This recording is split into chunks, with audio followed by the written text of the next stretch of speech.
This week, we'll explore professional three-point lighting. AdoramaTV presents DSLR Video Skills, where you'll learn all about photography and videography. Here's your host, Rich Harrington. Hi, this is Rich Harrington for DSLR Video Skills, brought to you by Adorama, more than a camera store. Today, we're going to take a look at the essentials of three-point lighting, and I want to walk you through what each light does and why you'd add it to the scene. Right now, it's a giant black hole, but as we start to add light, the scene will really come to life. And what we're doing here is building up a standard three-point lighting setup that could be used for a professional on-camera interview. All right, let's go ahead and start with the first light in the background, which is going to be the backdrop. And to help me, I've got a gaffer and grip with me, Kevin Bradley from Washington, D.C. Kevin, can you go ahead and fire up the backdrop? Sure. All right, so today we're using a red muslin background, and we're using an Arri light, 650 open face. Good thing about this light is it's nice and intense, puts out a real broad source of light. You can also focus it from flood to spot. I mainly lit that backdrop so you could actually see the location where we're shooting in. If you were doing this for real, you might start to light the scene with the overhead lights on or using available light. But at some point, you're going to switch over to lighting your subject. And that's what we're going to do here. We start with the primary light, which is often called the key light. And this is going to do the lighting that goes ahead and primarily lights the subject. You're going to go from either the left or the right, and sometimes you'll even switch that from one interview to the next just to get a slightly different look. Kevin's going to go ahead and place the key light to properly illuminate our subject.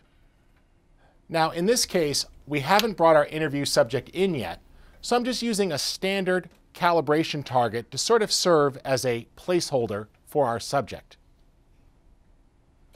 This gives me something to light to, and then we'll tweak once we put our subject into the frame. The next light that we're going to add is the backlight, or sometimes called the hair light. And what this is going to do is go ahead and bring the subject out of the backdrop. It's just going to create some separation between the foreground and the background. Sometimes this will be a light that you hang overhead, or it could be a softer fixture that you then focus down on your subject. So the light we're using today for our backlight is a KinoFlow Diva Light 200. The reason why I love Diva lights, especially KinoFlows, is because they're color temperature perfect. They also have a built-in flicker-free ballast that allows you to take down the intensity of the light up and down. And so we can go really, really intense, or we can take it down and just have a hair of light. But they're great for backlights. They also just inherently are really soft. So now that we've placed the key light and the backlight, we need to fill in the subject. This can be done two different ways. If you're pinched on space or lights, you could take a large reflector and bounce the light back onto your subject. This will fill in some of the shadows on their face, giving you nice modeling, but prevents it from having harsh or stark shadows, which can make your subject look older or unattractive. The other method is to actually take a third light and put it at a lower intensity to fill in the side of the face without overpowering the key light. So to do a reflector properly, the best way, the right way, is to hold it on the same plane as the key light coming in and reflect like that, high and tight. All the time I see people doing this, where they're underneath someone and they're reflecting it up into someone's face. And this is wrong because you're revealing areas of the face that you don't want to see. You're modeling the profile of the chin, and that's not attractive. It doesn't look right, especially with the key light in the right place. This is the right way to do it, not like this. As Rich said, there's a second way to do a fill light, and that's with another source of light. So here I have another LED light, and I'm just going to walk that in. The intensity of this light is a lot less than my key light. And then what you want to do is find the proper balance between too bright and too dark. So what we've done now is we've placed all three lights. In a second, I'm going to kill all the lights in the studio. When the screen goes black, the episode is not over. Instead, we're going to turn these lights on one at a time so you see what each one does. Then, after we have each light on individually, we'll do a build-up from background to full lighting so you see them working together in concert. Go ahead and kill the lights in the studio. Let's turn these lights on one at a time so you see the role of each individually. Please turn on the background. So right here we have a properly exposed background, and you see a good use of shadow as well as texture. If we were lighting for the witness protection program, we'd be done, but this really doesn't take care of everything. Please kill the background and turn on the key light. The key light here properly illuminates our subject, but on its own, the backdrop looks too muddled. That's why these two lights will normally work together. Please take down the key light and turn on the backlight.